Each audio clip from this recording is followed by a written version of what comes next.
Good afternoon and welcome to the 6th edition of Knowledge Factory. The Indian economy, after taking a battering for the past few years, is slowly getting back on track and is being powered by a boom of startups. Over 16,000 startups have been recognized in the last year alone. But can we sustain this? Do we have an ecosystem that can create and nurture these startups? To examine this closely, we have with us a group of experts, and I'd like to invite first Venkat Vishwanthan, Chairperson, Latent Analytics, one of the world's largest and fastest growing digital analytics firms. In November 2021, this Chennai-based company made history by becoming the highest subscribed IPO in terms of number of times. Venkat, with his over 2 decades of experience in management consulting, technology, and global IT services management, has today transitioned to an advisory role at the organization. With Venkat, we also have an entrepreneur, Ajaita Shah, founder at Frontier Markets, a company that provides last-mile products and services delivered at the doorsteps of consumers in villages through an assisted commerce model run by rural women entrepreneurs called Saral Jeevan Sahelis. Today, Frontier Markets operates in 2,800 villages in India with 20 micro-distribution hubs managing 12,500 and more Sahelis. She has over 1.5 years of, 15 years, not 1.5 years, 15 years of experience working in microfinance, rural distribution, marketing and access in rural India, and has been a vocal advocate for women-led rural startups. Steering the conversation is Professor Neharika Vohra, founder and Vice Chancellor, Delhi Skill and Entrepreneurship University. Professor Vohra is a specialist in behavioral science, and she served as director and professor for 21 years at the Center for Innovation and Incubation in Entrepreneurship at IIM Ahmedabad. Professor Vohra has extensive experience as a coach and serves on the board of many companies. She has been the chairperson of IIM Ahmedabad's doctoral program and serves as the academic advisor in 5 national-level educational institutions. So it's over to Professor Vohra, Venkat Vishwanthan, and Ajaita Shah to tell us what to expect on India's startup economy.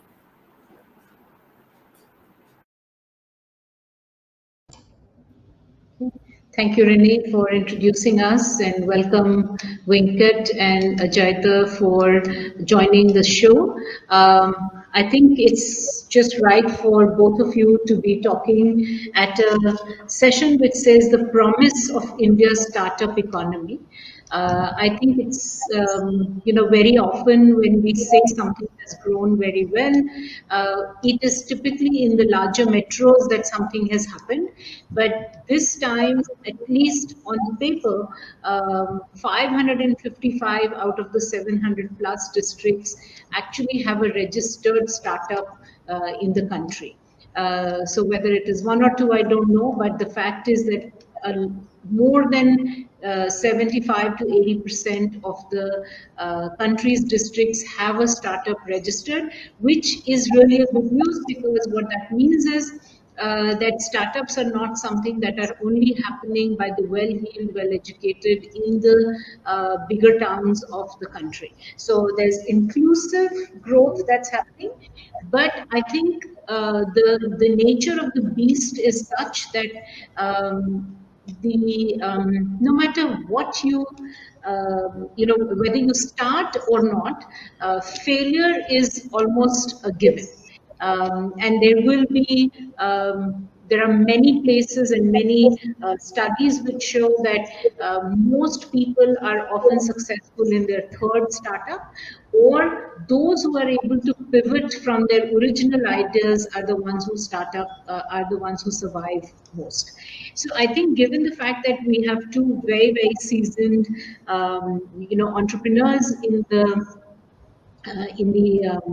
panel, it would be good for us to hear from you, and maybe we can start with you, Venkat, to share with us your journey a little bit, and also to talk to us about what do you see are some of the things that have helped and hindered you in a journey in going from a startup to somebody who has had a very successful IPO very recently. So would be very happy to hear from you a little bit. Thank you. Thank you, Professor Vohra. Thanks for this opportunity, Knowledge Factory, and hello to Ajaita and everyone else who's listening in today. My journey is I spent probably 15 years or 10 years working in a couple of companies before I started this company about 15 years back. So in the last 25 years, that's pretty much been my story. And prior to that, as I keep telling people, I was very fortunate to go to those schools in India, which are run by the Indian government, and they provide high quality, highly subsidized education. So it only made sense that we find ways to repay back this economy and create jobs and create opportunity for a lot of people. I've been quite fortunate to have been able to do that. So, in terms of how this journey has gone, I would say the first 10 years were very useful in understanding how large companies work. And in many ways, we were the what I call the liberalization generation. We came out of campuses in mid 90s when India was just completely rethinking how we engage with the external world. And in that sense, we were quite fortunate, even though many thought we were foolhardy to stay back in India at that point in time. With time, that's not been too bad a decision, and it served well in the 15 years. To your point about failure rate of businesses, as they keep saying, I keep telling my team, copying one of these ad lines, which is "Dar ke aage jeet hai." So you have to always think positively and look ahead and overcome your fears. Anecdotally, to your point about the three startups before you get it right, I guess in some form or other, we were entrepreneurs inside a company before we came out and started this company. And maybe we learned our lessons there in terms of the mistakes we made. But otherwise, this is pretty much the first time we ever started up as a team. And touch wood, it's been a reasonably good journey. But very quickly, I would touch upon 3 points before I hand it back to you and for Ajaita to chip in terms of what I think really determines the success of startups and how India would gain as a nation in fostering many startups. If we kind of focus on the conversation in the right places, I think there are three big ingredients which make the startup succeed, right? So I call them the three M's. There is markets, minds, and money, right? And I'm very specific in putting it in that order because I think for startups, it's very important you get your market right, right? So lots of times you may have brilliant ideas, you may have, and to your point, Professor Vohra, you will need to keep pivoting to what the market is asking you for rather than what you think they need. And it's important for you to strike that balance between what is your conviction and what is the market demand. And how do you kind of meet both of them? I think in business, people call it product market fit. Whatever you may want to call it, it's essentially the importance of choosing your markets. And there again, one aspect I want to highlight is the world is your oyster. It is not essential that your idea should only be restricted to your mohalla or your city or your country. It's very important we think about the entire world today as your opportunity. Because technology allows you to reach so many people, it makes no sense for you to restrict it and say, I define my market as somebody who's next door to me, right? So that's on the markets. The next part, which I think is a very important ingredient, is minds, and by which I mean people. And we are very fortunate as one of the most populous nations in the world to have some brilliant minds available and a very young economy. I call it Youngistan. Every time I talk to my colleagues in my office, pretty much everyone is 24 something, and clearly I am no longer in that range.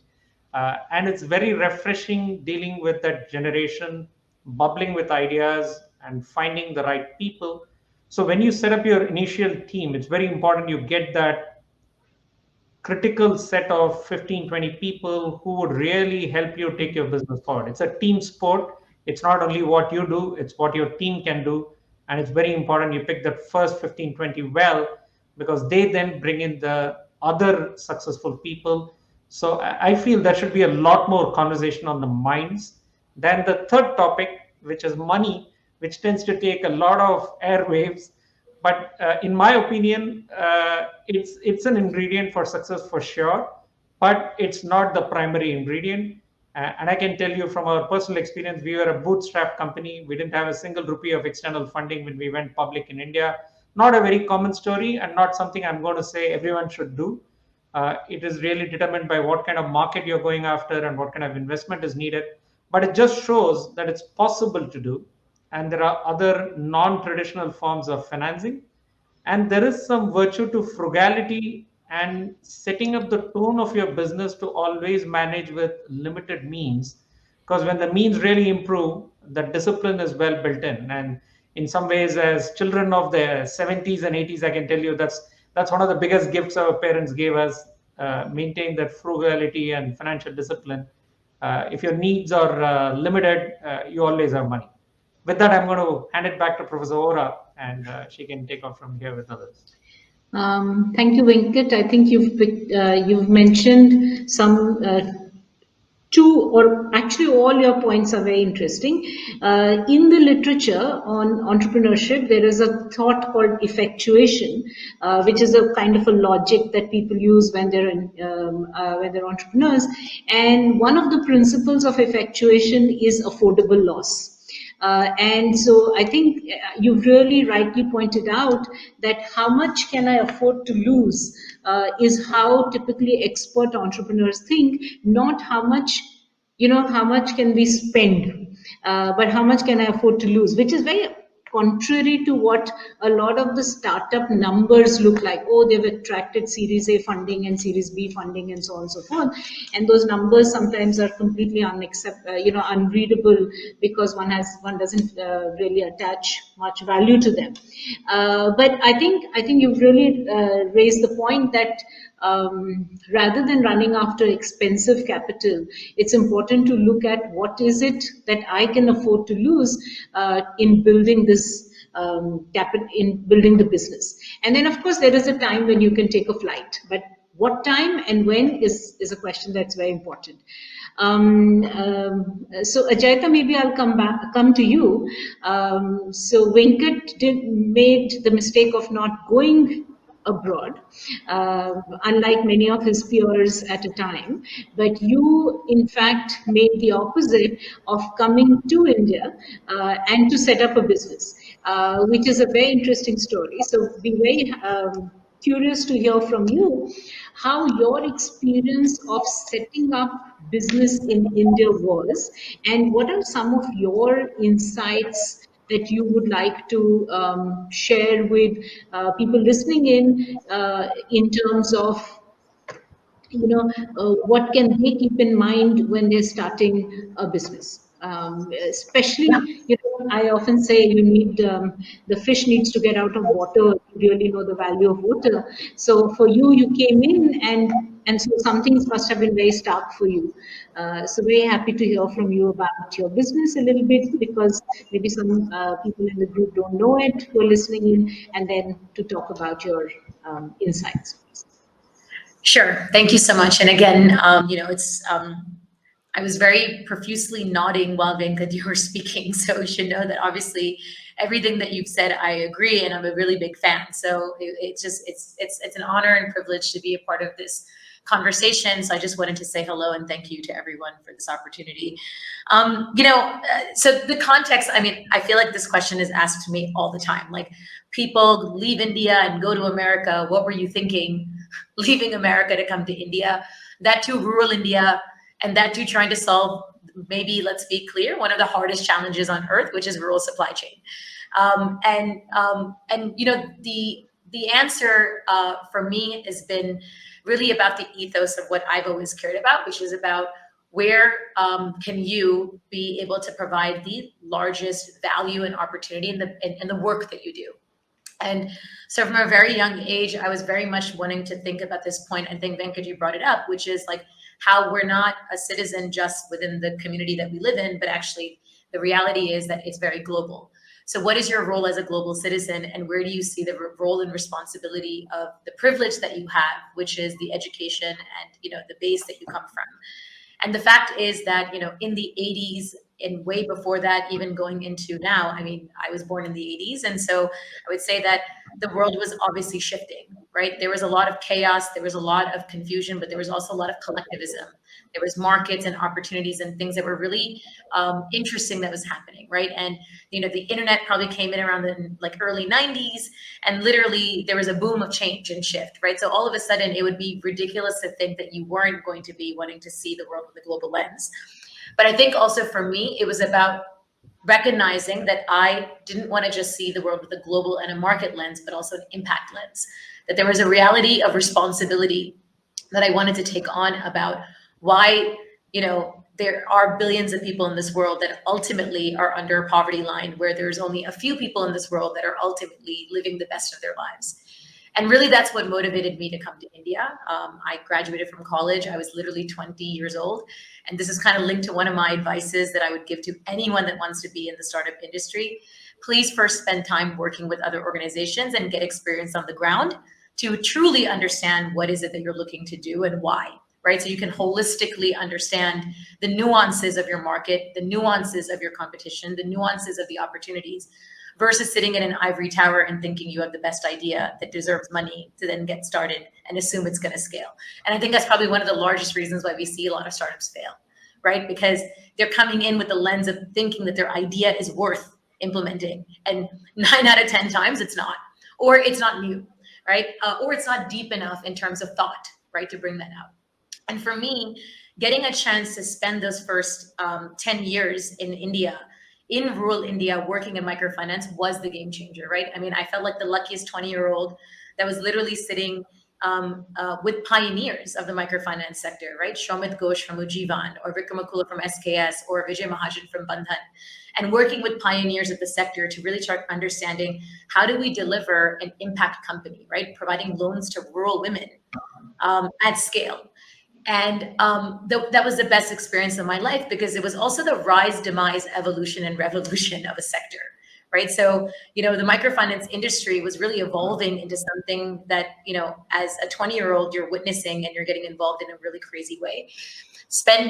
Worked in like over 5,000 villages across different parts of India, clearly only having Hindi as my tool and an American accent, right? And so really it was about humility, right? Learning that even if you did learn the first 10 words of a greeting of a local language, you're building connect with your customers and people. Being humble, and think at the point that Venkat, you brought up about minds, right? Getting a chance to work with people that are, you know, like experts in rural operations, right? That really know how to communicate with customers, builds a lot more skill and humility for yourself as well, to understand what is it that you're actually good at and what is it that you're really bad at. And how do you then, you know, leverage that humility of skills to then bring in the right partners at scale. What made me set up the company was really, again, this ground experience, right? I just ultimately spent so many years working in rural villages, connecting with rural customers, and realizing that there was an injustice that was happening, right?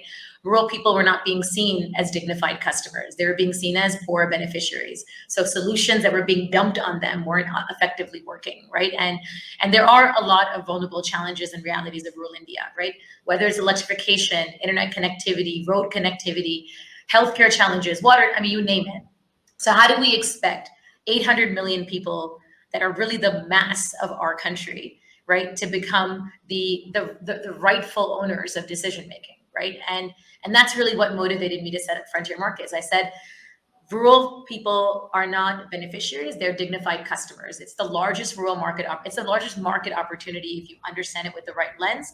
But ultimately, if you truly want to serve your rural customer, you need to know them and truly know them. So deeply know them, which means obsess over data to understand how to drive decision-making solutions, and work on co-creating the solutions with them. So when I set up Frontier Markets, I really said, very simply put, I want to set up a company that connects products to people at scale in rural markets in a way that you're looking at building a strong, robust supply chain, but you're also delivering services based on the pains of the rural customer itself.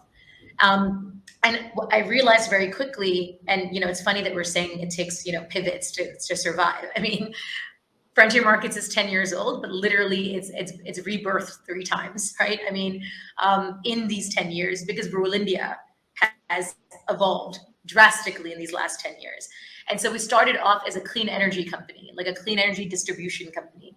We were literally working with not even India made, right? Like China made clean energy products that we were then marketing through our network of mail agri shops and really connecting with rural households and getting them those solutions.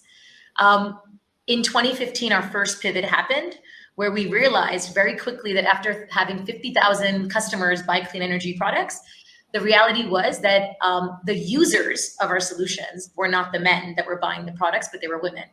And getting true insights from women around their satisfaction of product was a game changer. And so ultimately the first pivot came for us to say, like, how might we better engage women if they are truly the ones that are driving behavior change? And that's when the model pivoted from being a male sales force to a 100% women-driven sales force, right? Where we said women critically were the best to deliver insights on rural customers. And ultimately, the big shift was we went from not working with Chinese products, but actually using data to then deliver made in India solutions, right? The second major pivot for us was then during demonetization, right? I mean, demonetization in India, again, was a killer for rural markets, but it was also a digital opportunity. So with digitization came going from being a high touch company to becoming a digital company. We launched our technology platform with our rural women and suddenly, really recognized where if you design technology for the people that you're looking to serve, it's a game changer. So suddenly we went from being a women Salesforce energy distribution company to becoming a social commerce platform that was connecting products to people at scale. Final pivot for us was on our services, which essentially were then driven by COVID. So again, if you think about in 10 years, disasters make you pivot, but then there's a resilience. And what we learned really quickly was our rural customers were expecting us to really be the bridge of all the challenges that they were facing. So we very quickly on our platform, leveraging data, added multiple different verticals and services, from energy to agri-services, digital financial services, FMCG. I mean, suddenly we truly became a curated product basket of different services reaching the rural customer.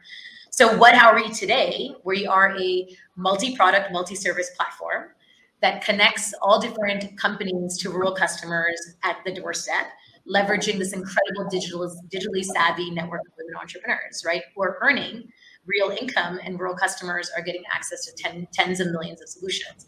And it's the last thing that I'll say, and again, this is more of a reflection to, because I really do like, Venkat, how you shaped, a lot of your feedback, but like the money piece is a really interesting one, right? Because for me, I agree with you that there is a bootstrap principle. We did the exact same thing. I mean, in 10 years, I've not even raised $7 million of capital.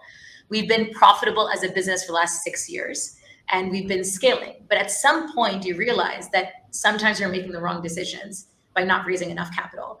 And I realized that for myself, right? Like, what could I have done better? And I always say my biggest regret was that I didn't raise more capital when I could have to then potentially have become bigger faster in a way that ultimately would have differentiated us maybe sooner, right? And it's never the right formula, but I do believe that the principles of market being the first thing that you absolutely pay attention to. Please know your market, know the products and services you're delivering, but then also know when's the right time to scale, right? And I think that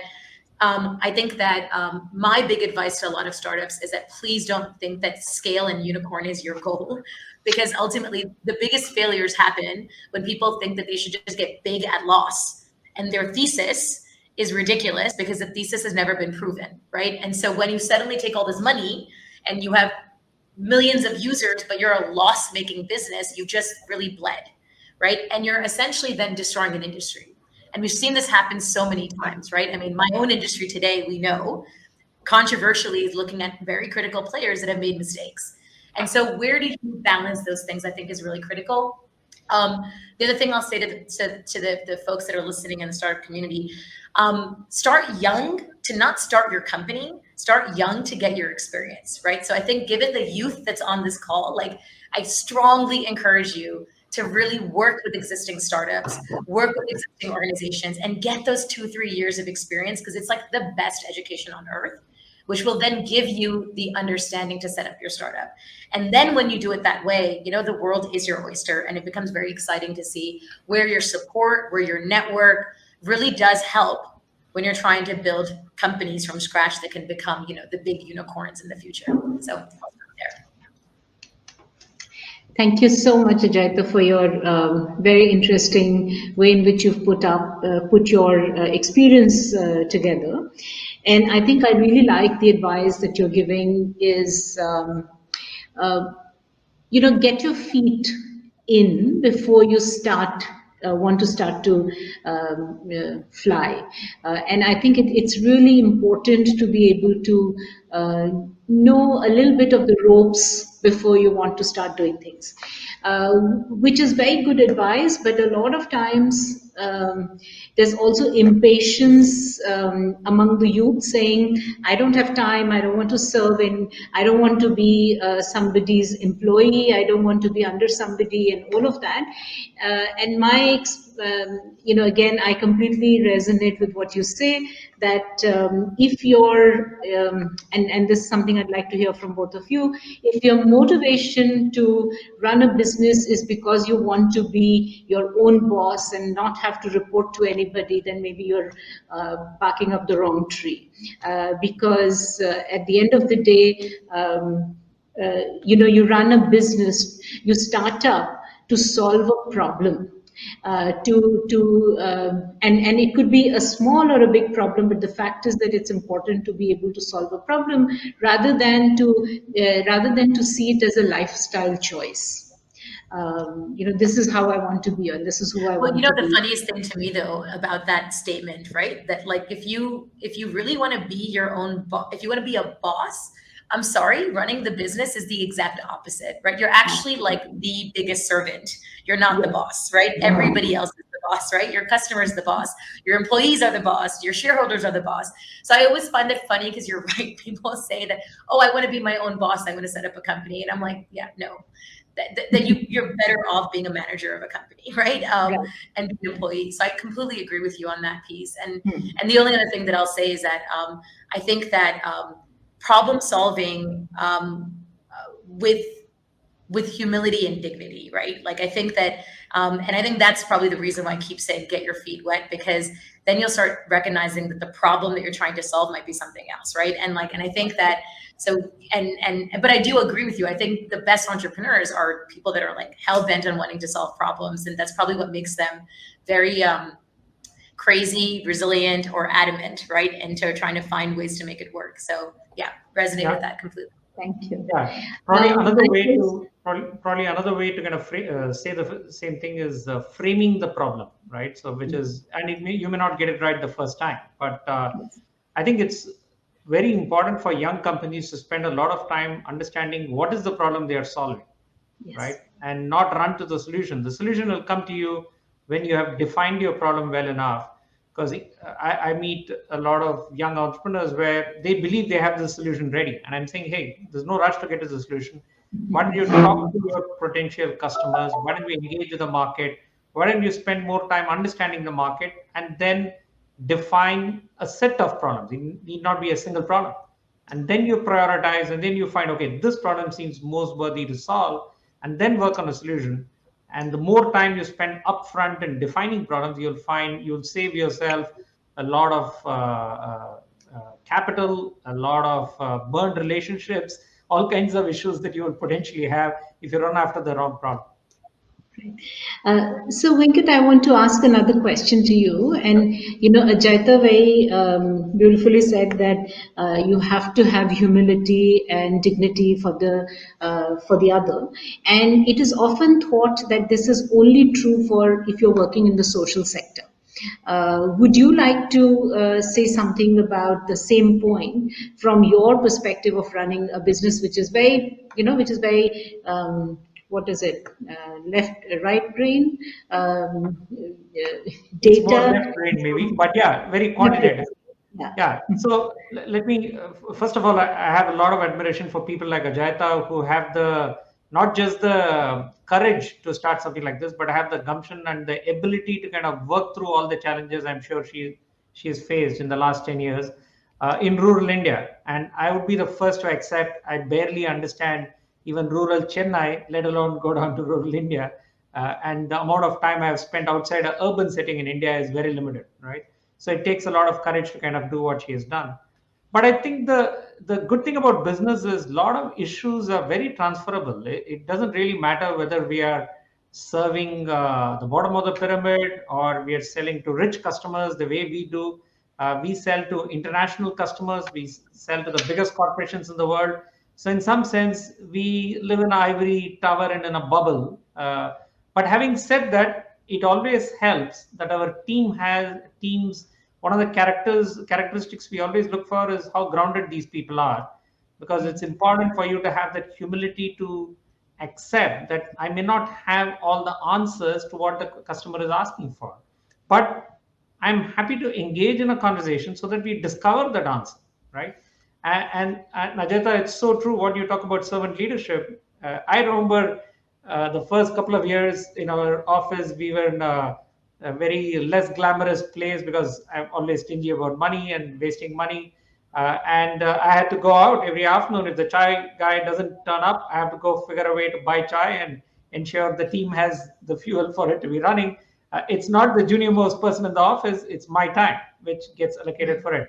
I wouldn't say that's the right thing to do. Looking back, maybe that's a poor use of my time and I should have solved it differently. But that's the instinct you run to as a servant leader, saying, hey, if something needs to be fixed, I want to be in front of this queue. I'm not trying to hide anywhere. I will take this flag right up front, right? And that helps in setting the right tone for the organization, and that helps in kind of running it the right way. So even today, humility is a virtue, even in a business like ours. And there are situations where we run into when we are solving problems for some of the biggest brands in the world, where we are completely out of our depth, and it's important for us to acknowledge that and not be bombastic saying we'll figure this out. And clients appreciate us for that. They realize that you're being truthful and you're not grabbing the money, but you're committing to work jointly together to solve a problem. Okay. One last question to both of you, and then I will come back. Want the audience to ask questions. The 44 unicorns that we added in 21, and we have 83 unicorns valued at whatever. We are mostly in the area of services, and of course, 50% of our country's GDP comes from services. But I think what would it take for Indian youth or Indian businesses to actually also create world-class products? Because I think that's where some of the value also comes from, and our name and what we will get known for is also the products that we are able to sell to the market. What would it take? I believe it's already happening. If you take something like Aadhaar, in fact, the example I keep quoting about is the Indian railway reservation system. Again, as a 70s kid, and I'm sure, Professor Vohra, you have done this, where we had to queue up to buy a train ticket, and it was a complete nightmare. And it's a matter of less than 10 years, it became so easy for you to buy a ticket, and it's completely electronic. And this is at scale. This is at Ajaita scale, where a rural consumer in a remote corner of India could go to an IRCTC and immediately buy a ticket, right? Or maybe in an internet counter or something like that in a rural place. So I think India has the ability. We already have proven examples, but it is getting even more democratized. Again, Chennai in some ways is a pioneer in some of these areas, or we have been quite fortunate to find those entrepreneurs with the right amount of resilience to kind of work on these problems. Next door to us is the IIT Madras, and I'm part of the board of what is called the Rural Technology Business Incubator. And every time we have a board meeting, I see so many ideas that entrepreneurs are bringing to us, which are so relevant for India as a country and which is a product that they have built. But even going back to my original theme of global businesses, there are companies coming out of India which are, in fact, you would be surprised, the biggest theme right now in software products is software as a service. It's a product, but it's also a service, right? Service. So in that sense, and that's I mean, again something that we are I'll really jump in though on the non-service side and the non-tech side for a second, right? Because I do think also what's been quite exciting, I do think that policies do shape a lot of the decisions that we're making, right? And I think the Make in India move that happened did drive a very different approach. GST changes, right? Where essentially like it became tough to import China-made products, right? Ultimately opened an entire market opportunity within India. The manufacturing industry has also evolved quite a lot, right, in the last couple of years. And so I do think that there's a huge opportunity to really invest in physical product creation as well. I think the challenges that I see is that unfortunately, some of the core raw materials that we're dependent on to then actually make these solutions are still outside of India. And I think maybe that's a space that I think is really worth exploring. But the other thing is that I think that there's still a gap of quality, right? Unfortunately, I think we're so good at innovative design. And I think the IITs and IIMs and all these lovely universities that have these incubators are clearly encouraging innovative design. But where are we looking at innovative quality manufacturing, right? Like the finishing to make that happen. And that's the one question. I do think there's an opportunity. But the other thing is that we're so quick to wanting to sell to outside of India, right? Like that's all we think about. But the reality is we're a 1 billion person consumer market, right? Yeah. And the economies of scale that we can offer within country, right? Within the rural segment, for example, right, is incredible to me, right? And so, when you start thinking about what do 800 million farmers need, and you start developing products for that, that is a game changer, right? In terms of what can happen. And we've seen that for things like EESL, right? Like LED lights, game changer. Yeah. But, somewhere we're just not, you're right, we're getting too excited about tech and services. And we're forgetting that this is a big industry opportunity. Absolutely. Where I hope that we do see more investments coming in. Yeah. Indian government is doing it, right, through the producer companies and initiatives, the FPOs and producer companies that they're creating in rural India. The challenge is that they're not necessarily investing in the right experts to come in to design what products should be made, when, and for which markets. And I think if you fix that piece, huge opportunities. That's a good suggestion and a thought. Are there questions from the audience, Meena? Meena, you're on mute. Unmute yourself, please, Meena. Mine is unmuted. We can hear you now. Check once more. Yeah. You can hear me? Okay. Now, I was just saying what a fantastic way to get started on the first session. Faintly, but yes. We have a couple of questions from the audience. The first one is from Anisha Ghosh of SCORE. So she says there are several tools and resources that are required beyond an idea to create a startup. And even though we have seen plenty of successful startups, many have failed because they lack the knowledge and experience. I mean, I think Ajaita's answer should have addressed this, but she's asking if there are any platforms for mentorship that they can take their ideas to, where they might sort of even test it out as to how to go further. So that's the first question. Would you want to take that? And then I have a couple more.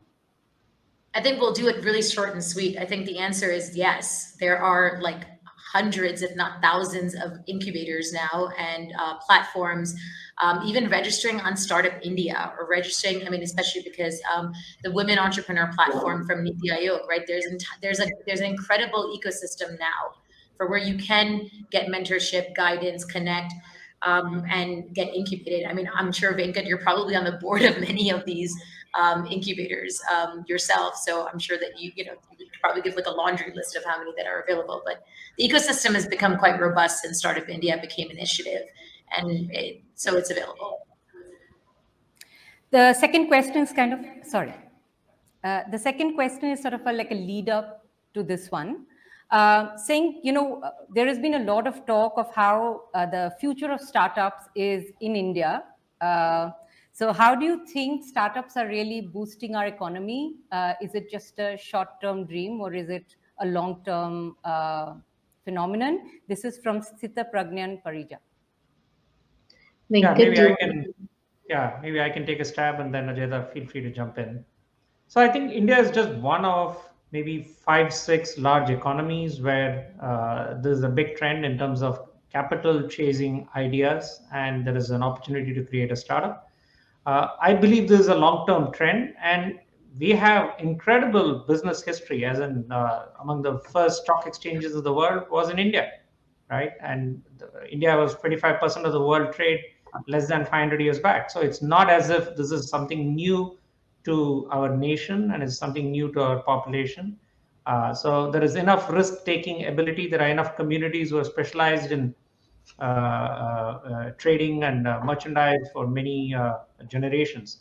So, and I think for most big economies, and India is among the top 5, 6 in the world now, a significant part of the economy is powered by what are called the small and medium businesses, right? And the bigger ones get a disproportionate share of media, but reality is there are hundreds of thousands of small companies which are really creating the jobs and which are running the local economies in so many parts of the country.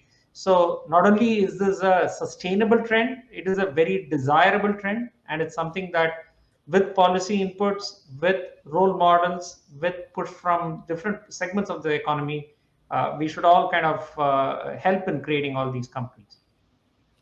Thank you. I'm going to ask one more question. There are a few more, and I would request all the members in the audience who have more questions and comments to keep them coming, but also make sure to follow them up on our YouTube channel, and we will try and get them answered in the future course of time. We should keep this conversation going. So the last question before I let you go off would be, how is it possible, this is from Venkatesh, how is it possible to change our convergent thoughts from job seekers to founders?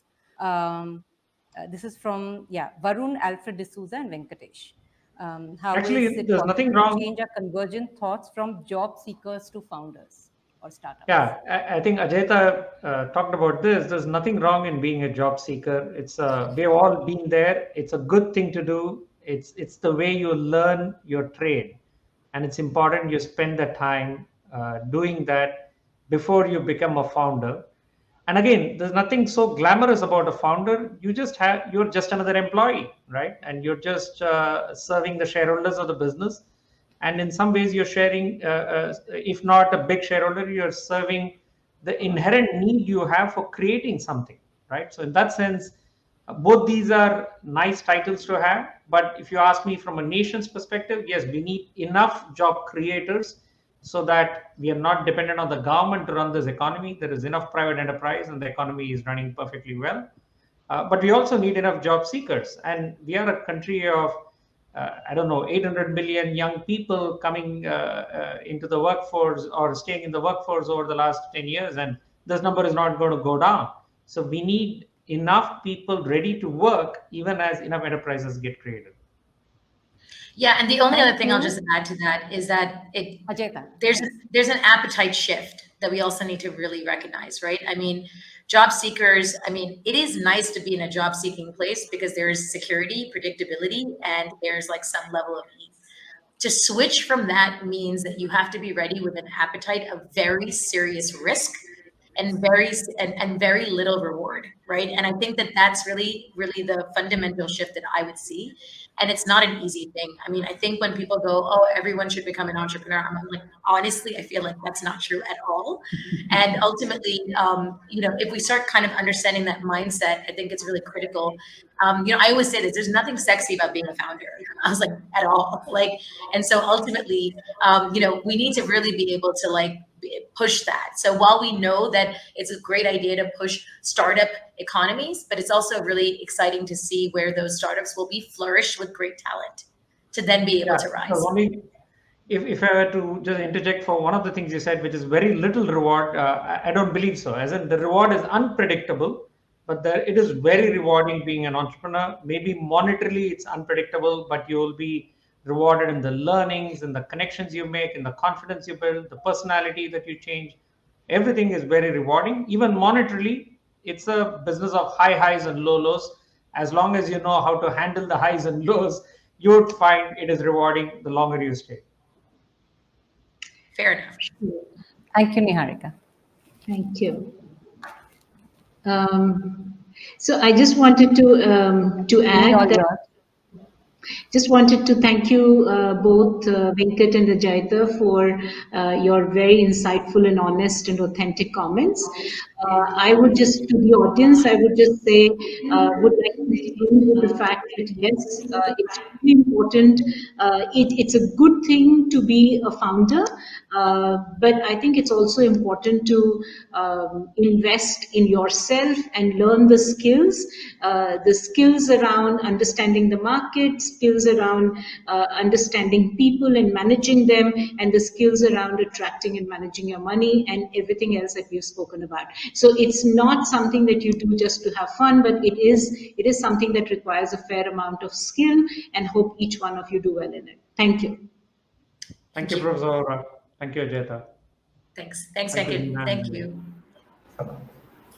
Well, there couldn't have been a more inspiring way to kickstart Knowledge Factory 2022. So thank you so much to Professor Vohra, Venkat, and Ajaita for that session on India's startup economy.